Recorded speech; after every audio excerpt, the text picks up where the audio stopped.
Happy Sunday. Getting ready to go for a run. But before I go for a run, I wanted to reshare this with you.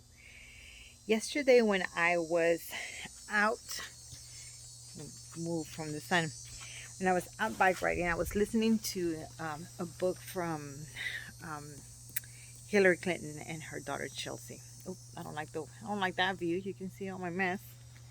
Let's go to the swing. Um, it's a story. It's a book of stories of amazing women that have made a big contribution to this world. The book is called Gutsy Women, and they start the book by telling the stories of um, two ballerinas. Look at my rose. My flowers have been struggling this year, so it's not the prettiest rose, but I have a rose. So they started telling the stories of two ballerinas that have made a huge contribution to the world, to the dancing community, to the ballet. But both of them had a tragic death. In my opinion, it's a tragic death because it was the death brought on by mental health. One of them did not get the surgery she needed because she didn't want to make the time, because she was working herself to death, um, for her company, and the other one died by suicide. And it's hard for me to understand how can a woman be so important, a person, anyone, have so much value, um, and yet suffer with such horrible mental health? Well, the answer is because mental health, depression, anxiety is a bitch. I know that, and I understand that. Um, and so this video is to share with you a quick little, um, a quick little, some quick steps, a quick little remedy, I guess is what I'm looking for, as to how to get rid of anxiety. And I'm talking about that brief anxiety that you get that is brought on by a situation, or maybe by a person. Um, Anxiety for me presents in many ways.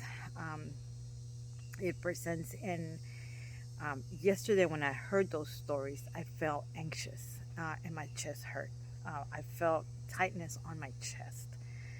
And so I quickly did what I'm getting ready to explain to you, to get rid of that feeling, because it has been my experience that if I don't get a hold of my anxiety, it swirls out of control.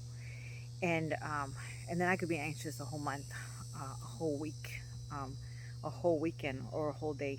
And even if I'm only anxious for one day, that's still such a waste of time and energy, because it ruins for me that day. And I have come to understand that the story that I'm telling in my head about the situation, um, that is making me anxious, it's not real. And most of the time, it's caused by lack of communication. um, that's how I come to understand that it's not real, because when I finally did communicate, or when I slowed down enough to see what was really happening versus what I was making that event to be, I realized that, oh, that's totally the opposite of what I was making that out to be. So, um, anxiety for me can present in, um, shortness of breath, hyperventilating in a source, in a way. Not where I have to go run and get a brown bag to breathe into, but I can feel my rapid heartbeat. I can feel that I'm breathing faster, or tightness of chest like yesterday, or I just get this anxious, this jittery feeling, and it's probably the worst for me. A jittery feeling all over my body, from my shoulders to my head, down my back, on my arms, on my legs. And so, how have I learned to get a hold of that? Um, so, and I've learned this, by the way, from therapy that I have been doing. So I've learned this from two psychologists, and it's kind of like, this is kind of a combination of both of what I have learned. So, your mind cannot do two things at one time. We just can't. We cannot focus on two things in one time. On one time. We cannot focus on two things at a time. And so you have to separate the two. Okay, and so you have to separate the story that you have in your head, the event, or the person, on what's that is causing you to be anxious. You have to separate them and put them aside. And so a good way to be able to separate them is picture them, or picture the situation or the person behind a window, outside, looking in, where they can't hear you, you can't hear them, you can't see them. I've also be You can also put them in a box, um, somewhere where you can tell yourself they're out of sight, I'm safe.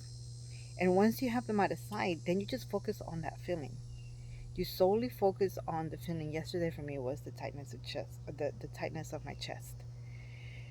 So solely focus on that feeling, whatever it is for you, that feeling that you get when you're feeling anxious. Don't think about what caused it. Stop making up stories in your head. Stop telling yourself over and over and over what's happening. You put that out of sight. You put that outside. Um, you put that in a box, and you're safe. And then just focus on that feeling. Focus solely on the feeling.